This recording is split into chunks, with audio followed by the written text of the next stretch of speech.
안녕하세요. 돈을 복사하는 남자 동국남입니다.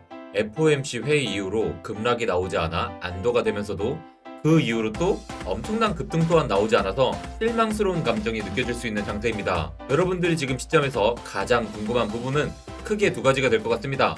첫째, 지금의 가격을 바닥으로 한 상승이 나올 것인지 아니면 추가 조정이 또 있을 것인지, 둘째, 지금의 가격이 바닥이라면 어떤 종목을 매수하면 좋을지. 오늘은 여러분들이 지금의 장세에서 관심을 가지고 노려보면 좋을 코인 세 가지를 소개해 드릴 텐데요. 하지만 여러분들, 무지성 매수를 하지 않기 위해서는 현재 시장 상황을 제대로 이해하는 것이 중요합니다. 그래서 여러분들이 현재의 시장 상황을 다각도로 파악하시는데 도움이 될 만한 전문가들의 분석 내용을 모아왔습니다. 하나씩 살펴보도록 하시죠.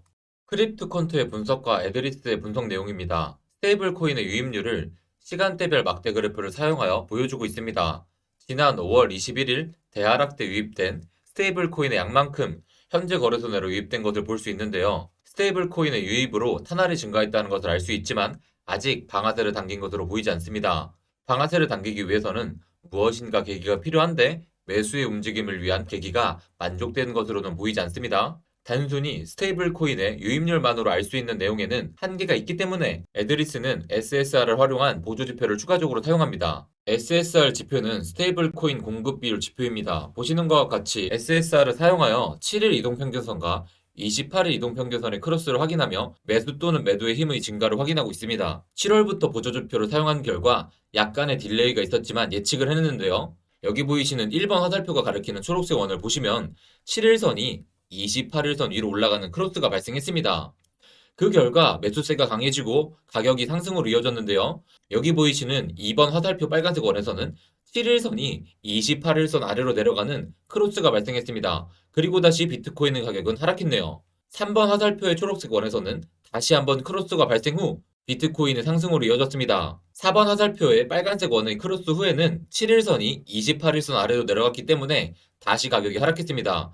다시 현재로 돌아와서 본 결과 아직 7일선이 28일선 위로 올라갈 기미를 보이지 않고 있습니다. 약간의 딜레이가 있는 후행성 보조지표이긴 하지만 이 온체인 보조지표가 다시 한번 위로 크로스를 하면 거대한 상승이 일어날 것으로 예상하고 있습니다. 하지만 아직은 크로스 전이니 조금의 인내심을 가지고 기다려보라고 합니다.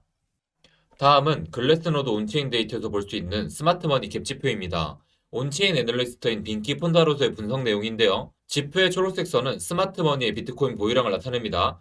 빨간색 선은 덤머니, 즉 바보들의 비트코인 보유량을 나타내는데요. 스마트머니는 장기 투자자들, 덤머니는 단기 투자자들이라고 말하지만 그 개념은 조금 다릅니다. 스마트머니는 비트코인의 펀더멘탈과 가치를 알아보고 투자하는 장기 투자자들을 말하는데요. 반대로 덤머니는 비트코인을 투기적 자산으로 바라보는 단기 투자자들을 말합니다. 스마트머니의 비트코인 보유량이 높을수록 호들러들의 보유량이 증가했다는 뜻입니다. 덤머니의 비트코인 보유량이 낮아지면 그만큼 축적성으로 시장을 바라보았던 투자자들이 감소했다는 말이죠.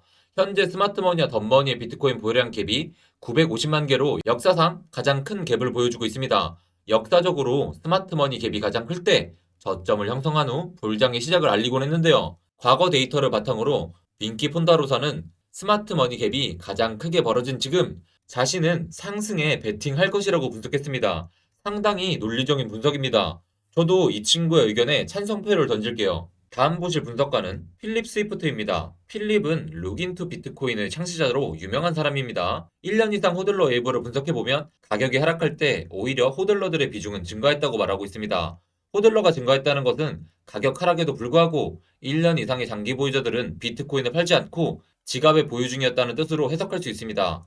장기 보유자들이 비트코인의 공급량을 심각하게 줄이고 있기 때문에 오는 몇 주 내로 공급 부족으로 인한 가격 상승이 있을 것으로 보인다고 합니다. 또한 필립은 1년 이상 호들러 웨이버 지표가 47%까지 하락하지 않는 한 사이클의 고점이라고 보기 힘들다고 말합니다. 테크데이브는 비트코인의 3일봉에서 히든 상승 다이버전스가 보인다고 말하는데요. 다이버전스는 제가 어제 영상에서 자세히 설명드려서 이제는 좀 친숙하시죠? 히든 상승 다이버전스 현상은 작년 11월 하락에도 엿볼 수 있었습니다. 첫 번째 초록색 박스 구간이 바로 작년 구간입니다. 그 당시에도 히든 상승 다이버전스가 나타나며 스토캐스틱 RSI는 골든 크로스가 발생한 후에 비트코인이 크게 상승했습니다. 지금도 당시의 상황과 매우 비슷한 상황이고 상승이 곧 일어날 것 같다고 합니다. 추가적으로 아직 테크데이브는 상승장이라는 것을 확신한다고 말합니다. 이유는 모든 데이터가 상승을 가리키고 있기 때문이죠. 만약 데이터들이 베어마켓이라는 신호를 보여주면 자신도 베어마켓으로 의견이 바뀔 것 같다고 말합니다. 다음 분석가는 글래스노드 온체인 분석가 TXMC입니다. 아직 추가 조정의 가능성이 남았다고 보고 있는 분석가인데요. 비트코인은 가장 최근 큰 청산이 일어날 때의 최저가를 아직 테스트하지 않았다고 말합니다. 2021년에 세 번의 청산에 따른 큰 하락에서는 최저가 테스트를 하였는데요. 이번에 또한 현재 지지가 되고 있는 46K 구간을 이탈한다면 42K까지 테스트하러 내려갈 수 있는 것으로 보는 것이 TXMC의 관점입니다. 다음으로는 라크 데이비스의 자료를 살펴보겠습니다. 각 나라별 소비자 물가 인플레이션 데이터를 보여주고 있습니다. 2021년 초부터 모든 나라의 인플레이션이 상승하고 있는 것을 확인할 수 있습니다. 라크 데이비스는 당신이 어느 나라에 사는지 관계없이 모든 나라에서 똑같이 인플레이션이 치솟고 있다고 합니다.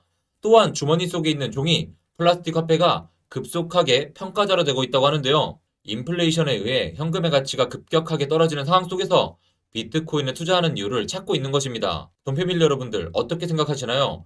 화폐의 가치가 급속히 떨어진다면 우린 무언가를 구매해야 하는데요. 저는 코인을 구매해서 인플레이션을 방어하겠습니다. 다음 분석가는 마이클 반데포프입니다. 현재 비트코인 가격이 여기 보이시는 9월의 바닥 구간을 복사 붙여넣기 한 것과 비슷하게 생겼다고 합니다. 야, 진짜 비슷하게 생겼죠? 9월의 공포 분위기로 바닥을 형성한 이후로 비트코인 가격은 엄청난 시세 분출이 있었는데요. 마이클은 그때와 같은 상승을 기대하고 있습니다. 저도 이 친구 의견에 동의합니다. 그렇다면 곧 상승이 오겠죠? 마지막 분석가 매튜 하이랜드 분석입니다. 비트코인은 모멘텀 지표상 수개월 하락 추세를 벗어났다고 합니다. 모멘텀 지표는 일정 기간 동안에 가격이 변해온 양을 측정하는 지표인데요. 7월 말과 10월 1일 장기간의 하락 추세선을 벗어난 직후 비트코인 가격이 급등한 것을 확인할 수 있습니다. 또한 하락 추세를 벗어났기 때문에 엄청난 강세의 상승장을 예측해 볼 수 있다는 것이 매튜의 관점입니다. 보세요. 추세를 벗어나니까 급등이 크게 나왔죠? 저 추세를 벗어나서 또 급등이 크게 나왔습니다. 지금도 추세를 벗어났는데요. 과연 이번에도 엄청난 급등이 나올까요? 지금부터는 시장이 회복세로 들어설 때 어떤 코인을 노려보면 좋을지 소개해드리겠습니다. 아직 조금 더 장세를 지켜봐야겠지만 지금 상황에 매수를 하신다면 펀더멘탈이 튼튼하기에 빠른 회복률이 기대되는 코인을 담아가는 것이 좋은데요. 투자에 리스크가 없는 투자는 없습니다. 하지만 오늘 소개해드리는 코인은 로우 리스크 하이 리턴을 줄 만한 코인들이니까요. 집중해서 잘 들어주세요. 시장이 조정을 받고 회복할 땐 보통 비트코인부터 상승한 다음으로 이더리움, 메이저 알트가 오르고 그 이후 다시 다른 알트코인들이 성장하며 회복 장세를 보이게 됩니다. 하지만 올해 하반기의 상승장에는 모든 코인이 아닌 가는 놈만 가는 개별 장세가 이어졌다는 점을 기억할 필요도 있습니다. 보시는 차트는 이더리움의 일봉 차트입니다. 이더리움은 5월 하락장 이후 11월까지 계속해서 상승 추세를 보여주며 5,000달러 부근 신고점을 두드리는 모습도 보여줬습니다. 반면 항상 비트코인의 동생이자 디지털 은이라고 불렸던 메이저 라이트코인은 10월 상승장 때 회복을 보였음에도 5월 전고점을 돌파하지 못하고 다시 주저앉고 말았습니다. 그나마 라이트코인은 양반인데요. 같은 메이저 코인인 이더리움 클래식은 전고점인 170달러 부근을 도달해보지도 못하고 9월까지의 회복 장세 때 그의 절반인 75달러 부근까지 터치하고 현재는 35달러 부근에 머물고 있습니다. 지금 말씀드린 3개의 코인 모두 메이저 코인으로 불리지만 5월 장세 이후 어떤 코인을 골랐느냐에 따라 그 결과는 크게 달라집니다. 지금 상황에서 주목해볼 필요가 있는 첫 번째 코인은 솔라나입니다. 솔라나는 올 한 해 가장 충격적인 성장을 보여준 코인입니다. 약 135배 상승을 했는데요. 솔라나는 이더리움이 가지지 못한 저렴한 이용료, 빠른 속도를 무기로 빠르게 디앱을 모아갔고 이 개발자들이 게임, NFT, 디파이 영역에서 우수한 디앱들을 무수하게 쏟아내면서 진짜로 이더리움 킬러가 될지도 모른다는 기대까지 모으고 있습니다. 보시는 것처럼 솔라나 생태계는 광활하며 어떤 다른 플랫폼보다 빠르게 성장해왔습니다. 솔라나 생태계 프로젝트들의 특징은 마케팅적으로 우수하고 실용적이고 저렴하고 빨라서 일반인들의 접근성이 용이하다는 것인데요. 솔라나가 2022년 더 기대되는 이유는 2021년 후반기부터 게임과 NFT에 집중 투자했기 때문입니다. 지난 12월 15일 솔라나 벤처스는 솔라나 네트워크 기반 게임 업체들을 대상으로 1억 5천만 달러를 투자하는 펀드 구성을 발표했습니다. 특히 솔라나 프로젝트들의 무섭도록 빠른 실행력을 생각해 볼 때 게임 NFT 분야에서 솔라나는 내년 상반기 큰 기대를 불러일으키고 있습니다. 대표적으로는 스타 아틀란티스가 있는데요. 이 스타 아틀란티스는 영화 아바타와 게임 스타크래프트를 연상케 하는 게임 디자인, 그래픽과 스토리를 가진 게임으로 많은 기대를 받고 있습니다. 제 지난 영상에도 자세하게 다룬 내용이 있으니 참고하시고요. 국내 최대 엔터테인먼트 사이자 글로벌 K-팝 문화를 선도하는 회사인 SM의 수장 이수만 역시 솔라나 재단이 개최한 브레이크포인트 2021 컨퍼런스의 초대 연사로 참여하고 앞으로 SM사의 NFT 사업에 솔라나를 활용할 계획으로 알려졌습니다. 에스파나 NCT 같은 현재 유명한 K-팝 가수들의 NFT가 전 세계 팬들에게 배포되고 또 그것을 솔라나로 사게 된다면 솔라나는 아직 크립토가 친숙하지 않은 일반 대중들에게 크게 어필할 수 있게 됩니다. 이번 하락 장세로 인해 크게 주목받지 못한 솔라나의 빅뉴스는 그레이스케일 포트폴리오 편입입니다. 그레이스케일 포트폴리오 편입이 가지는 중요성은 최근에도 구체적으로 다뤄드렸는데요. 이 포트폴리오 편입은 공교롭게도 비트코인의 급락이 일어나기 얼마 전에 발표되었습니다. 투자 분석가 타샤 분석에 따르면 소르티노 비율, 즉 투자 위험 조정 수익률을 9월부터 11월 말까지 계산해봤을 때 솔라나는 아발란체, 루나, 폴카닷 에이다를 제치고 전체 1위를 보여줬는데요. 이 말은 솔라나가 다른 프로젝트들에 비해 위험 대비 수익이 높으며 하락 후 회복률 또한 높을 것으로 기대된다고 해석할 수 있습니다. 한마디로 말씀드리면 지금 투자 시 로우 리스크, 하이 리턴이라는 거죠. 두 번째로 살펴볼 종목은 에이다입니다. 2021년 하반기 돌풍의 주역이 솔라나였다면 상반기는 에이다였습니다. 에이다는 이상주의적인 코인으로 꼽히기도 하는데요. 그 이유는 바로 제대로 된 신원 인증 시스템이 없어 금융 시스템이 낙후된 개발도상국 등에 존재하는 30억 명 이상의 사람들을 타겟팅하고 있기 때문입니다. 은행 이용이 불편해 입출금조차 힘들고 송금 시에는 엄청나게 높은 수수료와 느린 처리 속도 때문에 아직까지도 아프리카에서는 디지털 금융의 이점을 이용하지 못하고 있습니다. 또 많은 자선단체에서 이 점을 이용하여 중간에서 수많은 부분을 부당하게 챙긴다는 지역도 있죠. 에이다는 이런 문제점을 해결하려고 노력하고 있는데요. 에이다의 이런 점 때문에 현재까지도 수많은 이들이 찰스 호스킨슨을 지지하며 에이다를 스테이킹하고 있는데요. 에이다는 매우 느린 개발과 사업 진척 속도로 인해 많은 사람들이 에이다를 거북이라 부르기도 합니다. 솔라나, 폴카닷 같은 3세대 스마트 컨트랙트 코인들이 실질적인 성과를 보여주고 있음에도 에이다는 아직 이렇다 할 서비스를 내놓지 못하였습니다. 그런데 올 12월 카라다노의 대표적인 디파이 서비스인 썬데이 수합 출시 소식과 함께 다시금 에이다가 주목받고 있습니다. 지난 8월 알론조 하드포크 당시 민수합이 기술적 이슈로 출시 일주일 만에 실패 사례를 남기기도 했는데요. 이번에는 칼을 갈고 나온 만큼 앞으로 상용화될 서비스 또한 기대를 받고 있습니다. 또 하나의 변수는 에이다의 NFT인 CNFT의 가능성입니다. 클레이메이트, 유미 유니버스, 스페이스버즈 등 여러 NFT 프로젝트들이 출시를 하며 성공적인 사례를 만들었는데요. 앞으로 에이다 생태계가 본격적으로 확장될 시 NFT 런칭 플랫폼으로서의 가능성도 주목해 볼 필요가 있습니다. 기대감 반영이 제대로 된다면 낮은 가격이 아닐까요? 참고해서 접근해 보셔도 좋겠습니다. 세 번째 코인은 트론입니다. 트론은 콘텐츠 기반의 엔터테인먼트 사업 시스템을 만들기 위한 블록체인 프로젝트인데요. 원래 2017년 이더리움 블록체인에서 시작된 글로벌 방송 플랫폼이었습니다. 하지만 2018년 기존의 이더리움 체인에서 분리되며 독립된 길을 걷게 되었는데요.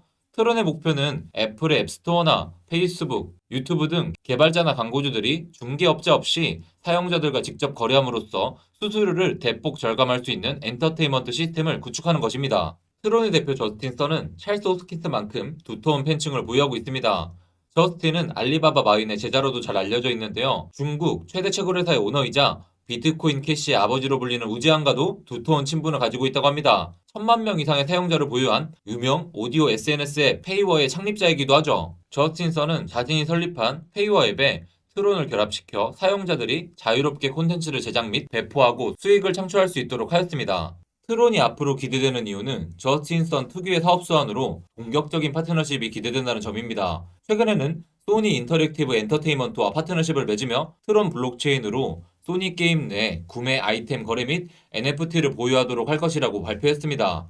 내년에 다시 한번 NFT 붐이 불게 되면 트론이 전통 강자와 파트너십을 통해 빠른 선점 효과를 가질 수 있을 것으로 기대됩니다. 이런 이점들과 저스틴 선의 인맥을 볼 때 트론은 지금 가격에 비해 충분히 더 큰 상승을 보여줄 것 같네요. 오늘 영상 어떠셨나요? 아직도 시장에 대한 두려움이 많이 남아 계신다면 좀 더 공부해보시면 좋겠습니다. 물론 무조건적인 상승은 없겠죠. 또다시 시장에 오미크론 같은 누구도 막을 수 없는 악재가 터진다면 한 번 더 조정이 나오는 것이 불가피할 수 있습니다. 하지만 우린 상승을 기다리고 있고 상승한다면 준비되어 있어야 합니다. 상승을 하고 나서 준비하면 늦어요. 여러분들에게 무료로 텔레그램 통해 브리핑하고 있습니다. 텔레그램 가입하시고요. 텔레그램 주소는 유튜브 고정 댓글에 남겨두겠습니다. 텔레그램, 공식 인스타, 공식 카페, 트위터 다 가입해두시고요. 여유가 되시는 분들만 멤버십 등급하셔서 톡방 가입하시길 바랍니다. 감사합니다.